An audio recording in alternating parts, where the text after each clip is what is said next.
Hello, everyone. Thanks for joining us for today's webinar. We're going to be talking about how to build and segment your email list using interactive content. I hope you're all excited, just as excited as I am for this topic, because interactive content is definitely something I want to try more in the future. And email list segmentation is definitely a topic I want to focus more on in our communication campaigns. But most importantly, I want to educate and I want to propose this idea for you to use segmentation a bit more in the future as well. So I hope you can hear me well. I hope you're all nicely seated, enjoying our voices that you're going to hear in a second. Please let us know if you can hear us well, or you can hear me well on the chat, and tell us where you're joining us from, because I know we have some nice international audience over here. So before we start, let me just say, hey Hans, I can see you're from Austria. That's pretty cool. We've got Elsa from Norway. Thanks. Myself, I'm joining you from Poland. We have Aniali, who I want to introduce you to. She's joining us from India. So quickly on our side, so like our hosts, or your host today, my name is Michael, and I'm head of content marketing and partnerships at GetResponse. You might have seen me in one of the previous webinars, and I'm super happy to see you here. But super importantly, we have Aniali from Outgrow finally joining us, because I know we've been talking about this webinar for quite a while. Aniali, can you tell us a bit more about yourself? Yeah, sure. Hi, everyone, and welcome to today's webinar on how to build and segment your email list with interactive content. Thank you for taking out time and being here today. I am Anjali Sehrawat, and I head marketing for Outgrow, which is a no-code interactive content creation platform for acquiring qualified leads. I have experience of nearly a decade in content creation strategy and B2B lead generation. So I'm really excited to talk to you more on this topic. Perfect. Thank you so much. And by the way, you never interrupted me before, so sorry for mispronouncing your name before. Apologize for that.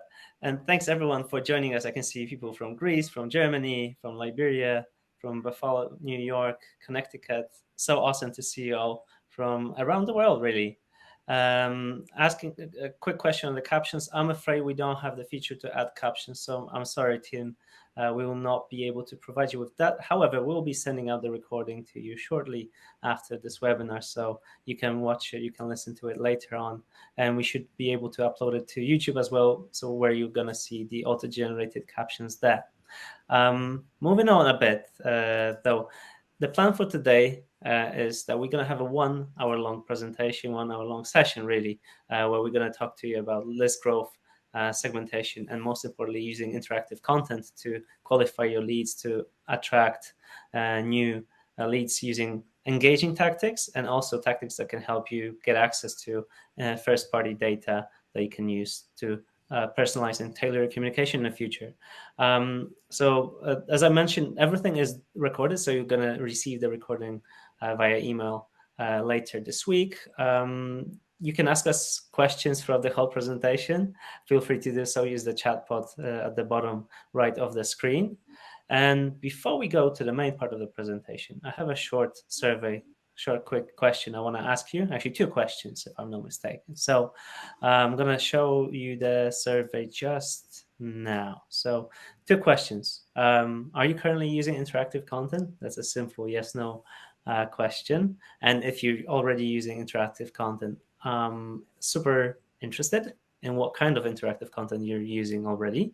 And if not, well, that's even greater, because you're gonna learn some new ways how to build your list and qualify your leads. I can see 1 person, I think, said that they're using interactive content. So I'm inviting you to share what kind of stuff you're using on the chat.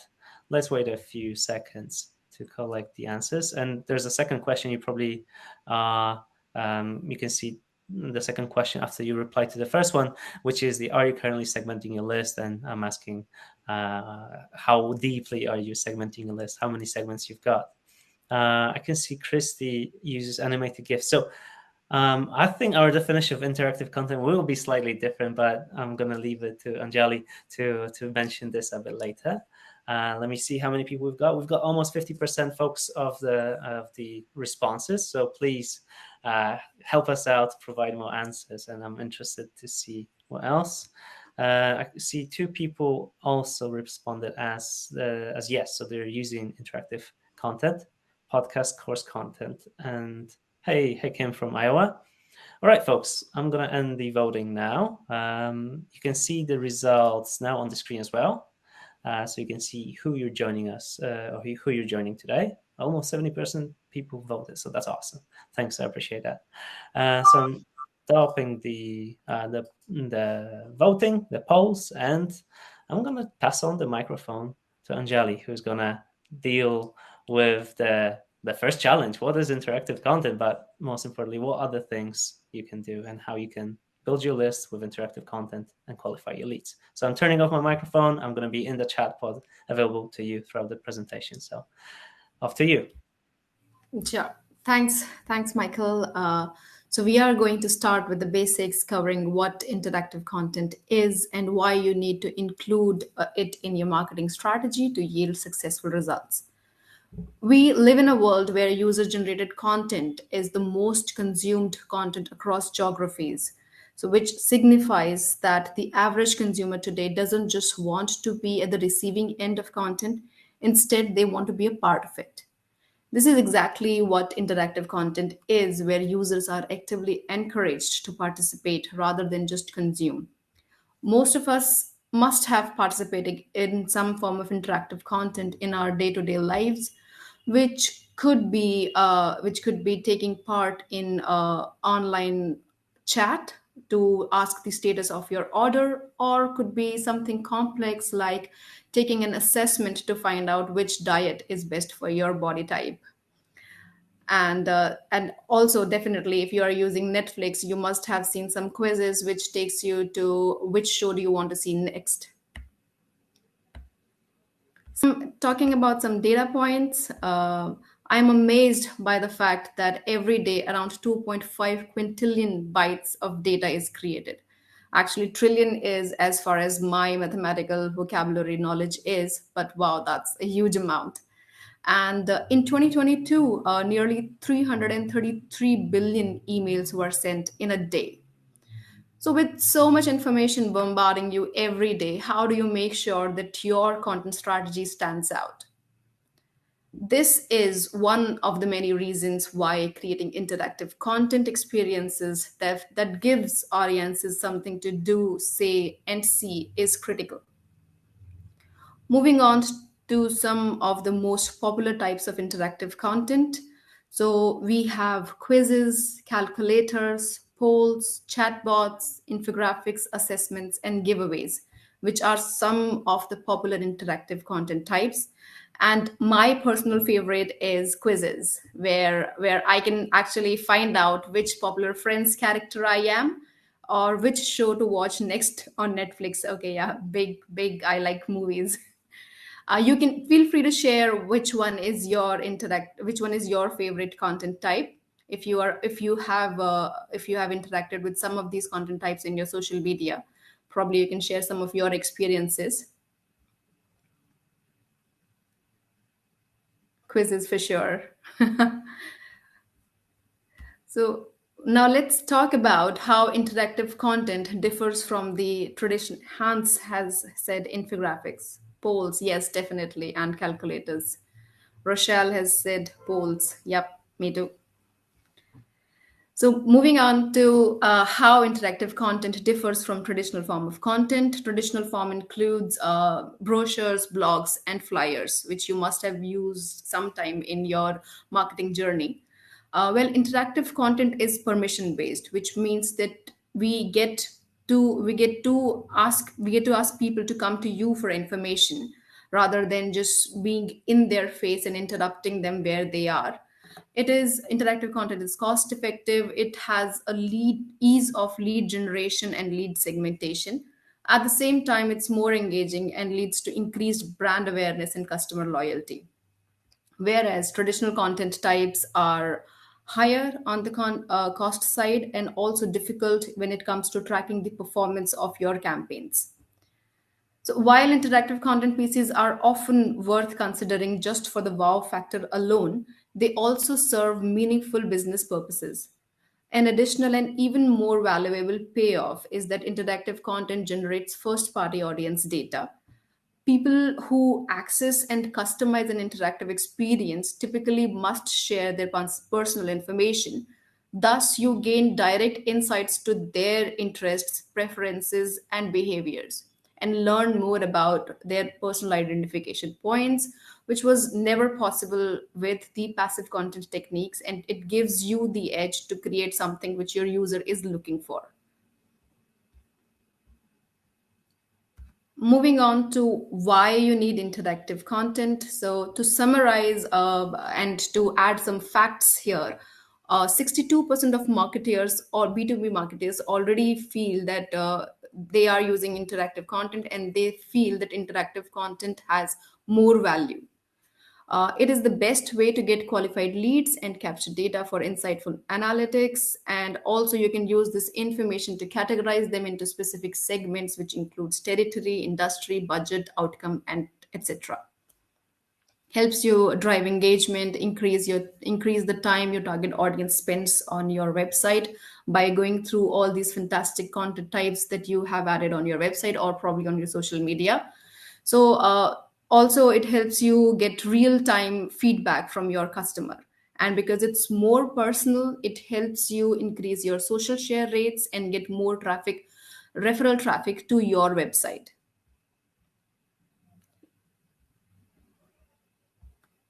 Now let's go through some examples and some use cases of some of the most popular interactive content types, and we are going to start with Sephora, and we are going to start with the makeup founder finder quiz by Sephora. So Sephora has been using interactive content for a while now in the form of product recommendation quizzes and outcome based assessments, which has helped them tremendously to gather first party data and use that data to create better products for their users.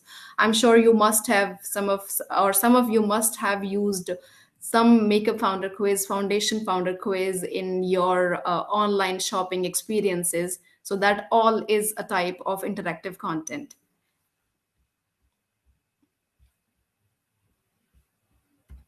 Moving to calculators.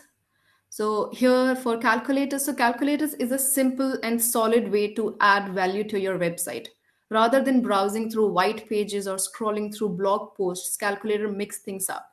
It makes your audience take more interest in the concept you're trying to sell, rather than just sending them some white papers to read through. You are giving them a content piece where they can add their details, and they are getting personalized results, or they are actually getting to know what value you are bringing for them. So here I have added an example of HubSpot, which is basically a leading CRM platform, and how they have these calculators on their website, which helps you calculate the return on investment that you could experience with HubSpot products. And next one is assessments. So I actually have this one is really interesting, and I participated in this assessment a while ago. This is by Adobe Create produced creative types. It's an interactive assessment to help designers and artists discover their creative personalities. The effort actually doubles up as a clever way to demonstrate how creators can use Adobe's design tools to express their own style and skill set. Then polls, which has been a personal favorite and also a favorite from some of the attendees. So yes, so polls are actually a really big trend on social media, and they encourage engagement in a non-pushy way. So you must have seen a lot of polls in your social media, in probably your Instagram or on your Facebook. I've added some examples by some brands like Walmart, Samsung, Subway, and 9gag, who have included polls as an inherent part of their content marketing strategy to increase real-time engagement with their users. If you have any questions, please feel free to ask.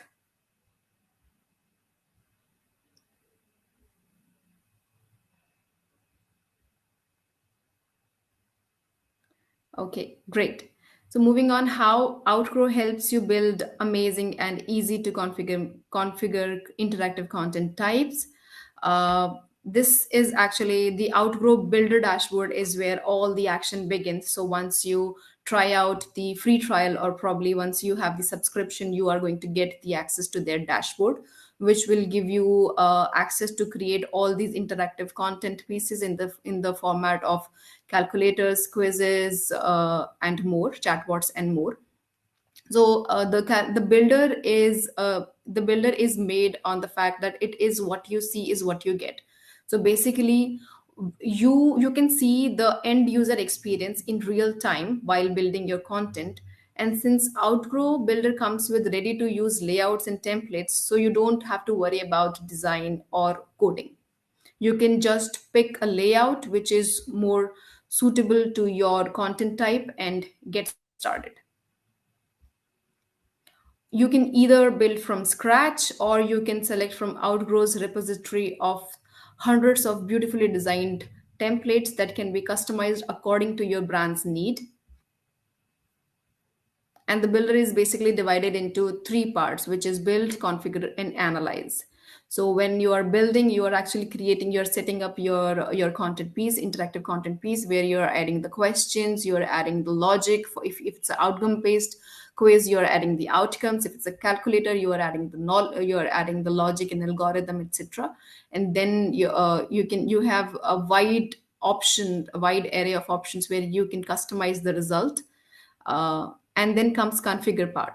So what this tab does is, this tab offers you all the basic settings for your content piece, like changing the name, email notification settings for users and to self, SEO edition, save result as a PDF, and more. Then and also your integrations. And the analyzed dashboard helps you track progress of your campaigns by giving you a detailed view of the number of leads you have generated with the graphical representation of the audience demographics. And uh, and and the integrations, this one is quite important. The Outgrow builder has over 1,000 plus integrations to easily transfer your data to any other sales and marketing platform, any other platform of your choice. And moving on to the start of the show, the Outgrow Get Response integration, which allows you to acquire, qualify, and segment leads by creating beautiful interactive content pieces with Outgrow Builder, and push the leads that you have collected to your Get Response account with this native integration. Over to Michael. Thank you. Thanks a lot. And let me just say that I know we've looked at some of the big brands out there, but I want you to understand that also smaller and medium companies can definitely use interactive content as well. And I did take part in the poll at the beginning. Was the type of interactive content I like the most? And well, we used poll today during this webinar, so I was a bit biased, but I did say quizzes, right? But honestly, if you go to e-commerce websites, you will see assessment centers, assessments, or quizzes there as well. For example, recently I had my birthday 2 weeks ago, and I did take part in an interactive quiz on the website that guaranteed me the discount code of 10 or 15% based on my answers. And you have bigger brands as well, SaaS companies. I remember we had a partner that did a really cool assessment on, or quiz on, how well you know Instagram, and they were a tool for Instagram management. So there are many ways you can use that. I know coaches use that, for example, to identify what kind of people they interact with and how they can better personalize that content for them in the future. Which takes me really to the next topic, which is how to segment your audience and tailor your communication. So what happens once you have that data that you collect via interactive content with Outgrow and other ways you can collect your data? So I'm going to take you a step back for a moment. So why are we doing this? And let's not only think about the ROI and the fact that it's going to help you better target your audience, but here's a recent report that McKinsey created. They analyzed the the perspective or the opinion of the public around personalization. And it turns out that actually people do want personalization. 75 or 71% of people expect personalization in the way they interact with websites, with stores, with everything they do online. And 76% get annoyed when they don't experience it.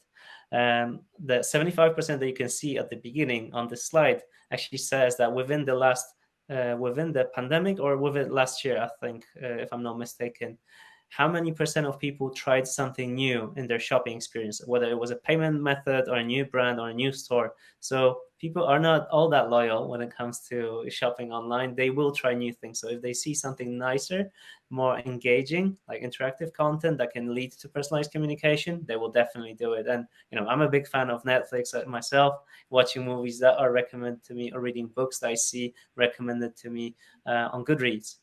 Another reason why you want to use personalization and content that helps you achieve that is that you can actually improve your sales processes.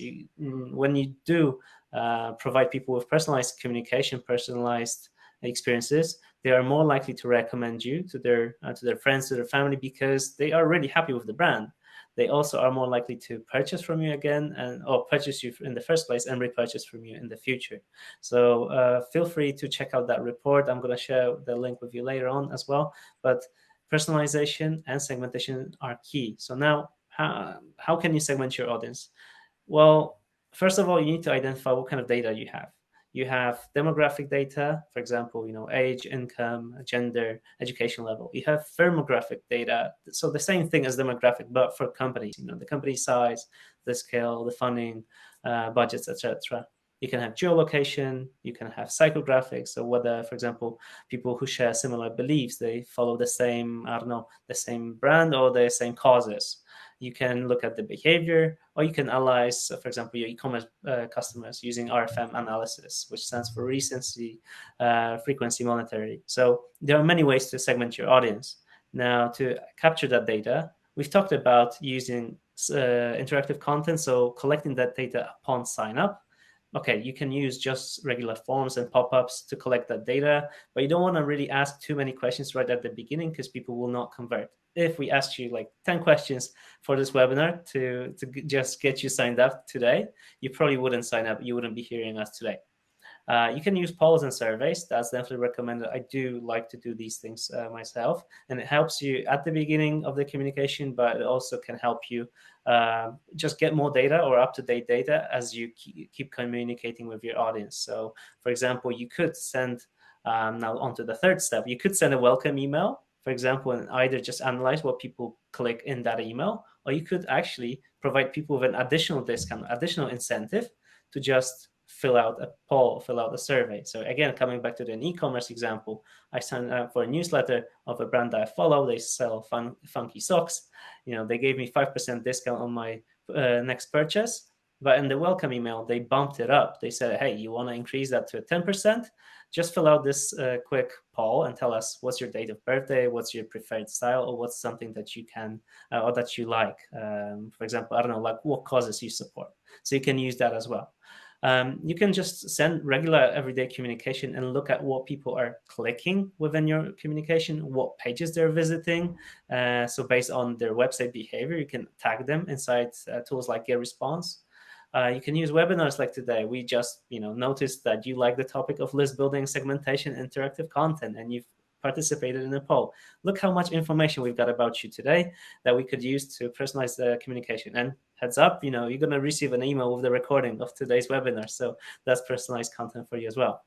And last are data enrichment tools. I don't personally use them too much, but I know like in B2B communications, quite often companies do use that. So for example, when they have a list of contacts or prospects within their database, they do connect it with companies like Clearbit, and they check in their databases what information they have about those people. So for example, if they look up my email, they probably will find out from LinkedIn, from other sources, that I work for GetResponse, I do many things, and I've attended some sort of events. So they will gather that information, provide you. For B2B, that's important, but what the question is whether you can use that information to tailor your communication. If you can effectively, that's great. So on to the next step. I mentioned that you can use everyday communication. So here examples, some e-commerce brands, they do it.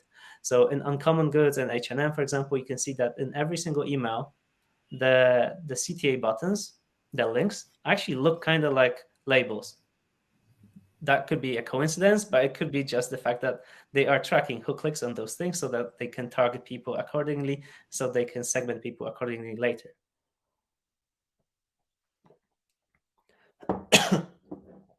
Quick question about postcards. Actually, it depends on your location. That's a tricky one. So, for example, in Europe, under GDPR, I don't think postcards are all that great. They can be used. I know Zalando, for example, uses them. Big brands use them, or local services, hairdresser, car mechanic, or someone else. They could use postcards. But if you want to do a big scale campaign using postcards, I know it works really well in the US. So actually, I listened to a recent episode of a podcast from Practical E-commerce, so you can check it out as well. And there was a gentleman from Postpilot, and they said about using postcards for actually reactivating your subscribers. So, for example, if you have a list of subscribers that opted out from your email list, or they just don't open your emails, you can upload that list to Postpilot, and you can send them postcards to reactivate them, or you can actually use the data, for example, your email list, to check up the locations of these people, so geolocation, and you can base segmentation within that tool. Or connect those two dots together and just use segmentation to only target people within a specific zip code. So definitely, depending on your location, depending on your business, but I would not just say no at this moment, because I know it does work in many areas. So apart from everyday communication, what's important is to understand what kinds of segments you can create. So we know what kind of data we have, how to connect it, or how to collect it. Now, what kind of segments you can create, and some examples are the examples of segmentation that are popular in the direct-to-consumer e-commerce include, for example, subscribers who never bought anything from you. We can have many people who are one-time buyers and they never came back to us to do anything else. You do want to turn them into repeat buyers. You can have recent customers, or VIP clients, or brand ambassadors. You can have customers who just buy from one single category. So there are many ways you can direct or target your communication, target your audience. Here's an example of a company that actually did segmentation, very simple segmentation, sending emails to people that are interested in products for women, products for men.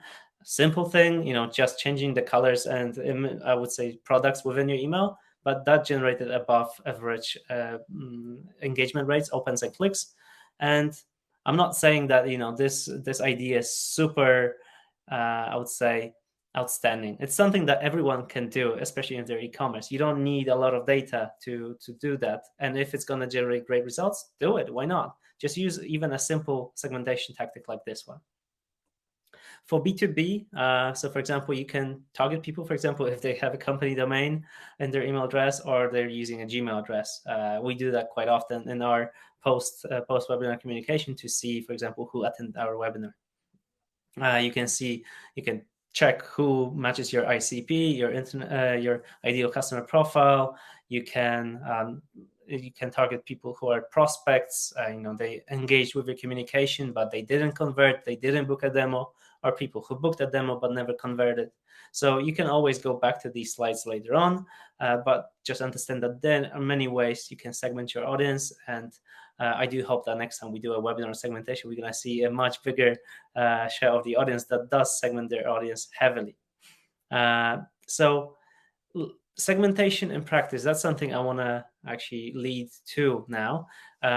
So if you use tools for, I don't know, collecting subscribers, you use pop-ups, forms, or you use interactive content from Outgrow, all of that data goes into your CRM or your email service provider like GetResponse. This is what it looks like in GetResponse. This is a contact info card where you can see, for example, on the right, sorry for the tiny image, but you can see on the right that people subscribed. You can see if they opened an email, if they clicked on the link, which link, etc., etc. On the left, on the other side, you can see all sorts of information, like when they signed up, what IP they had, for example, which content piece they downloaded, and the tags. The tags at the bottom are super important because that's what, for example, we get from Outgrow. When you connect it with GetResponse, you create a poll that checks what type of friends character you are. It's going to tell you like Michał is Chandler Bing. So definitely that's going to go directly into GetResponse, and you can send them email communication with an image of Chandler, or just, his brilliant jokes that he was always sharing in the show. So that's, you're going to find it there. So how can you take it into practice, into segmentation? So I have 3 levels of sophistication, I call it. And don't feel intimidated if you're not there on any of those levels. I think all of us can reach all of those. It depends really on the need. Sometimes you just don't have a need beyond level 1. So the first level is you just provide the conditions and save this, let's say, filter as a segment. So for example, what you can see on the screen, this is from our account inside GetResponse.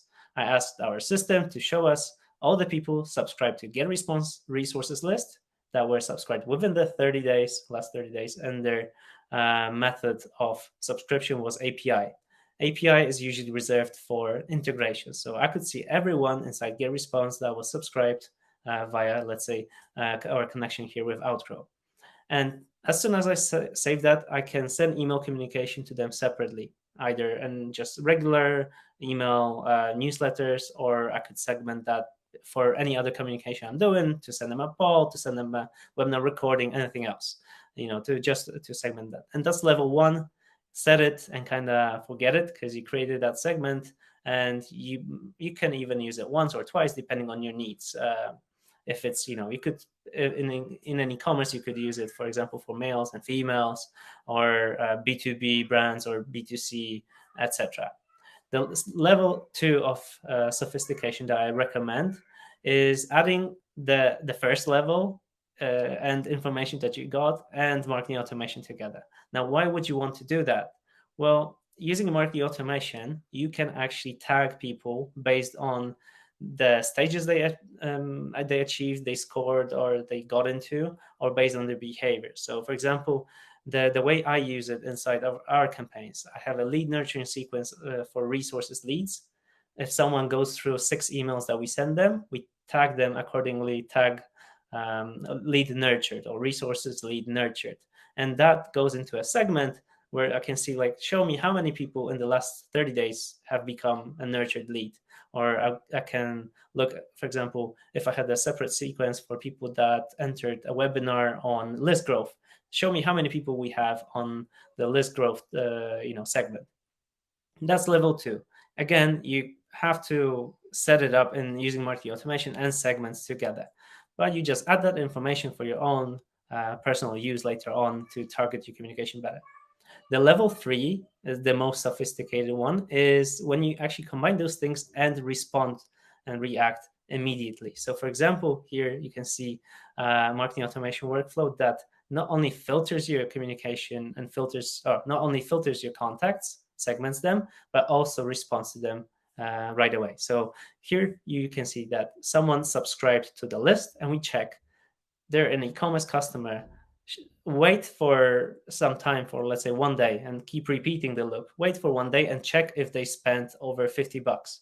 If they spent over $50, send them an email with a coupon code, or just a thank you message. Then check again if they spent over $100, and keep checking if they spent more. If they did, then send them another message or add them scoring points. Do whatever you want.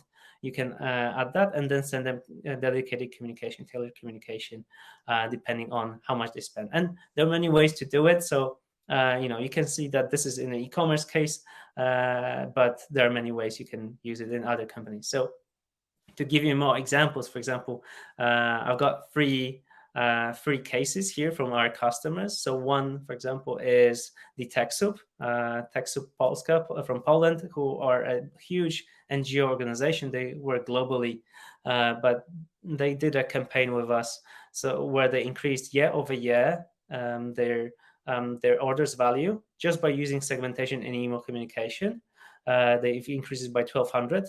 And what they do is basically check what needs people have when they sign up to their association, for example, what sort of software they need, what sort of hardware they need, and they can later on send them emails with dedicated information on the trainings that they do or deals for software and hardware that they have. And it's as simple as that. You don't need to automate anything there. You just collect that information at the beginning, and then when you create your newsletters, you just send them tailored to the needs of those folks. Another way to use this, here's from events industry. So business boxing is actually it's an interesting one. They do events where white collar folks can box and they collect money for charities. So they organize huge events where people actually fight in a boxing ring according to rules. But what's interesting is that they use automation. Sorry, they use automation to collect more attendees to join them for live events. So what they do is they check which city people are in, and based on that, they just send a dedicated email or SMS, depending on what data people provided, and they managed to get 20% higher attendance rate just using these two things together.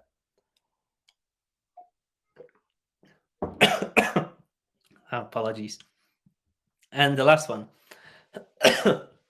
Sorry.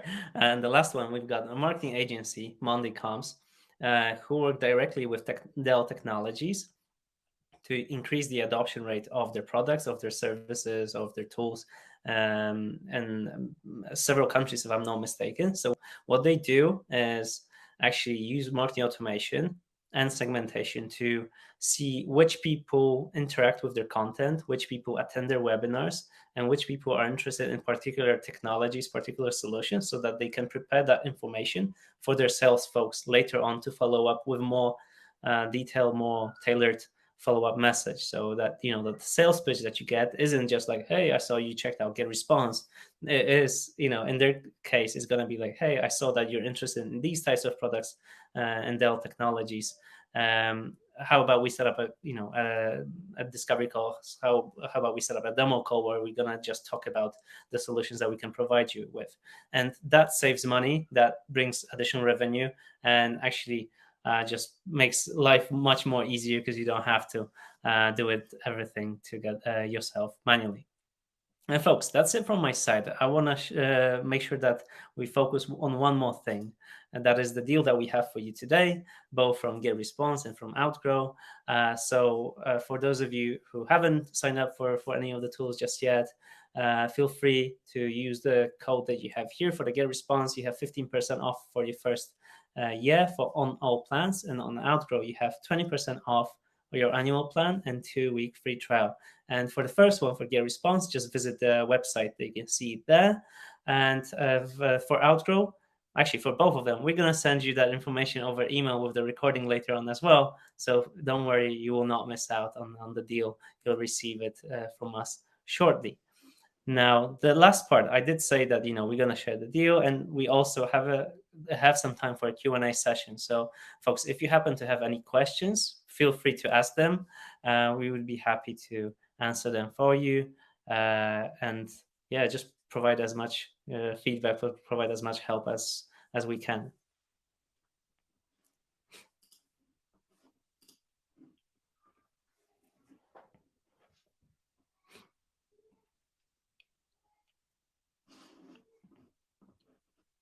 And where not everything is recorded, so we will be sharing with you later the recording along with the deals sent to you via email. Let me see. So I can see someone typing, so I have the anxiety there already, waiting for the question. But I appreciate everyone that joined us today.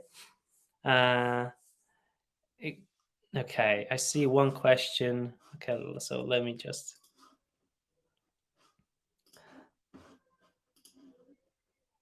Hold on.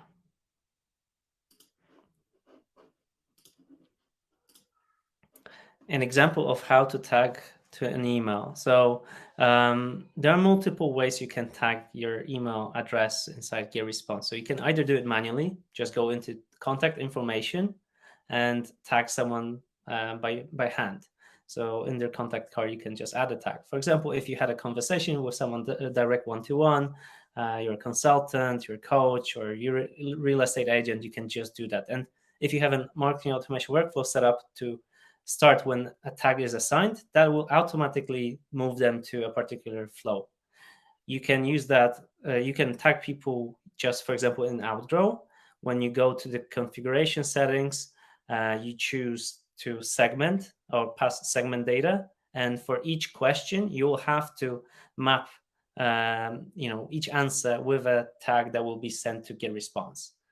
And the third way, you can just tag people in marketing automation workflows. So for example, after sending a welcome email, you can tag someone received so welcome email. Actually, you don't want to add too many tags because you're just going to get lost in the data later on.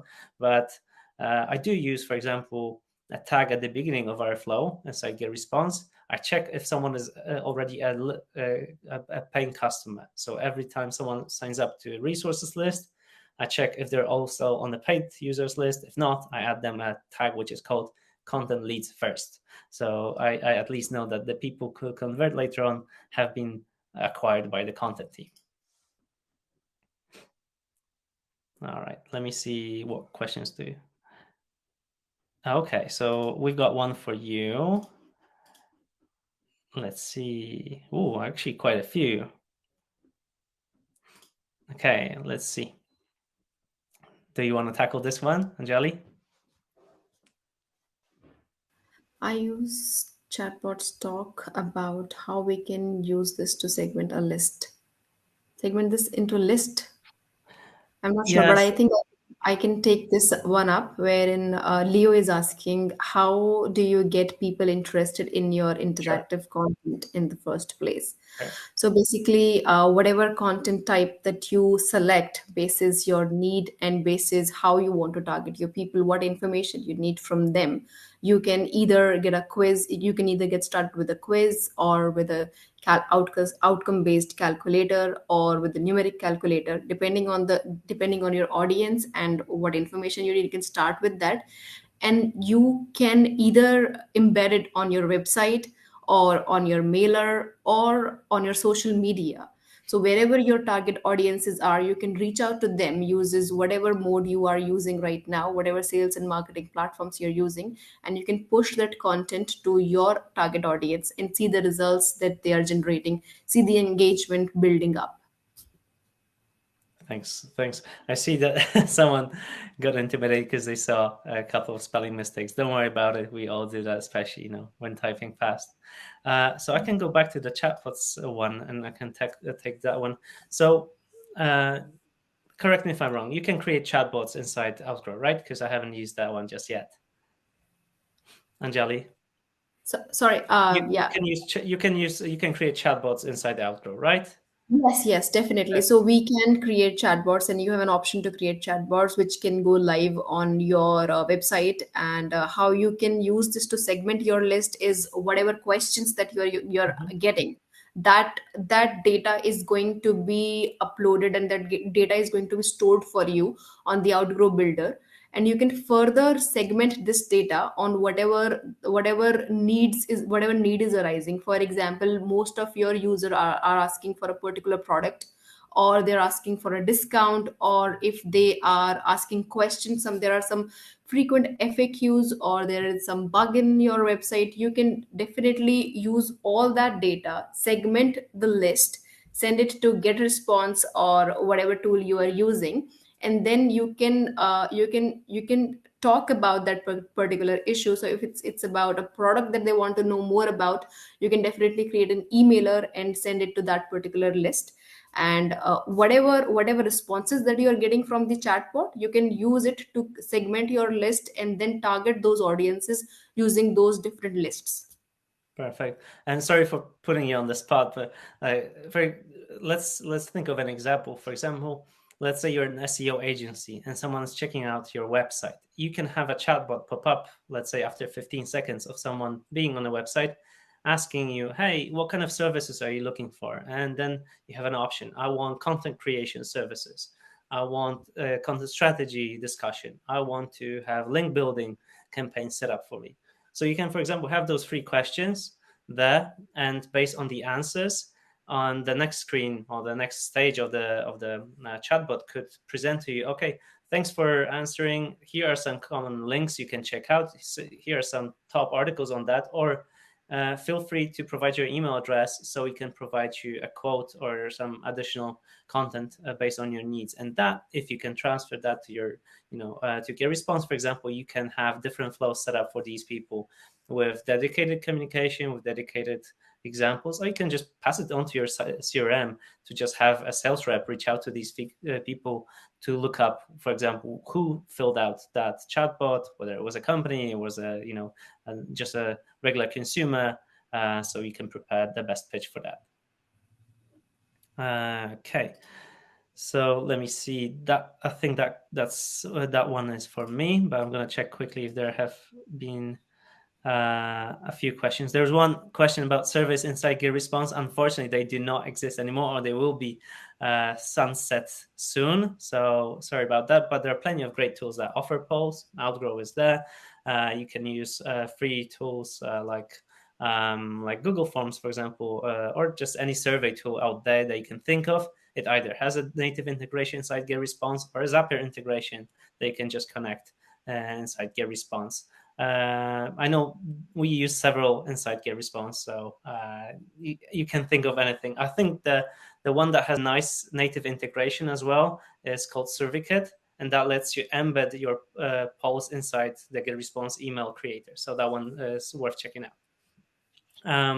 Capturing profile information through email links, for example, to add job function to the customer record if it's missing. Do your customers do that very often? If so, what's the best method? Definitely, we have plenty of customers that target their communication this way, and the best way to do this is to create segments. So you go to the search contacts, and there you look for people that received the email and people that clicked a specific link, and then you save that as a segment. And then you can have another segment of people that received the email and clicked another link. You can have, let's say, if you have 3 links within an email, you can have 3 segments there. And then in marketing automation workflows, you can actually create communication based on the segments that people got into. So after let's say someone subscribes, send them an email. You check if they're segment A, meaning they clicked on the link A. If not, then check if they're on segment B, meaning they clicked on the link B. If they clicked on the link C, etc. So you can connect those things together. And if you go to getresponse.com/customers, you can see many of case studies that our customers have provided us with, have worked with us on. So just going to type that one in the chat. You can see some nice marketing automation workflows created together inside GetResponse. So that can help you better understand what you can achieve with these things. But definitely people do that. But let's be sure that we need that information. We want to segment those things, because sometimes if you create too many tags, you just get lost because you're not documenting stuff, or you just never thought about what you're going to use that data for. But I know B2B especially use that quite often. Let me see if we have any other questions. Folks, feel free to ask how many segments are too many to deal with. That's a tough question to say to answer. We recently did a webinar on advanced email list segmentation, and the e-commerce world shows us that if you have more than 100 segments, then you're going to be among the top companies, or actually the other way around. There's a correlation. The top companies with the highest ROI, highest sales, they usually have more than 100 segments. And inside GetResponse, in our teams, we do have a couple of 100 as well, but some of the segments are not used anymore. So a segment could be like folks that attended a webinar 3 years ago, and we're not using that information. But let's say everyday communication wise, I think we have about 10 to 20 segments that we use. So paying users, free users, freemium users, content leads, webinar leads, etc. And then you can see based on location, for example, if you were using this. So essentially, depending on your needs, how many segments you wanna use. I would definitely try to go as granular as you can, provided that you can later on send tailored communication using this data. Because if you don't have the team to support you to send that additional email, or an email to only a certain part of the audience, then maybe it doesn't make sense. An example, one of the previous webinars that we've done earlier this year, I've divided our list into 3 segments: people that are registering for all our webinars, people who follow our resources and blog, and then people who engaged with our e-commerce content in the past. And the webinar on e-commerce content in the past, it had the same open rate, 50% open rate, which was very good. But the click-through rate was 3.5% on the e-commerce group, and it was 1.5 for the other groups. So you can see that we could have just targeted the people with the e-commerce, with e-commerce interest, and we would have gotten like very good results. But at the same time, we had people that haven't previously indicated any e-commerce interest, but yet they still clicked on that later on.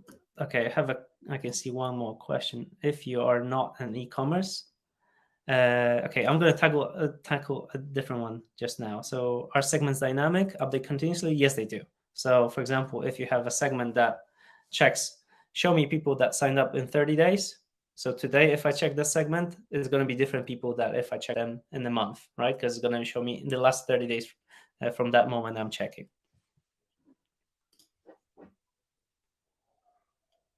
If you're in e-commerce, how can you use list segments to build up quality leads? Private school using our list to market to non-attending families. So yeah, you can definitely use polls, and you can use interactive content as well to figure out, to ask these people why they're not attending, what they need to get more value out of your services. I'm a B2B marketer, and I use segments all the time. People that attended the webinar, that attended the courses, that engaged with the stuff that we were sending, that signed up through a particular campaign, or from a particular source. So that's several examples. Or if you have geolocation data, and you usually do when you collect first-party data using polls and content and like sign-up forms, you will have their IP location. So you can target people by location. For example, if your private school is targeting people within a specific area, if you know that this is a more affluent area, then you can send out different communication to them, or just see if they respond to your emails, send them a different kind of discount or a different kind of incentive, and send people different kind of communication based on their lack of interactivity, lack of engagement. So I generally, for example, don't like using too many discounts, especially with things like this. But if you have someone that doesn't respond to any of your communication, you can dedicate a discount to them. And other people that are engaging but they're not converting, you can use testimonials, social proof. You can use other trust symbols that will just prove that your services, your school is worth attending. Let me see if we have any other questions. And thanks, Anjali, for sending over that link. Folks, check it out. So basically, this link will help you get started. It will have some basic questions like which industry you belong to and what are your marketing goals. Based on that, this is a free tool which will help you generate some content creation ideas for quizzes, like top of the funnel marketing ideas, bottom of the funnel, middle of the funnel, and you can get inspired from some of those ideas to get started. Awesome. That's very meta. That's a nice way of using your own tool for that. Great stuff. All right, folks. I think we've gone through all the questions that we had. And if I'm not mistaken, feel free to ask away the last question. If not, folks, feel free to reach out to us. You're going to receive the recording of this webinar along with the discounts that we have prepared for you. And it's Black Friday season, so why not take part in discounts like this? So you will be able to reach out back to us and follow up with us. And you can always find us on LinkedIn as well if you want to chat with us directly. We're always one email away, one click away on social media. So feel free to reach out. Even if you have a question or suggestion, we'd be happy to receive it. So thank you all for joining us today. Anjali, awesome. Thank you for joining us today. Finally meeting you. Well, I've met you in person before, but finally seeing you here live to the webinar with us. I think everyone was enjoying themselves. I was definitely enjoying myself. So once again, thanks, Thank you. Thanks, everyone. Thanks for joining. and have a good rest of your day, everyone. And we'll send you the recording soon. Have a good one. Bye. Thanks.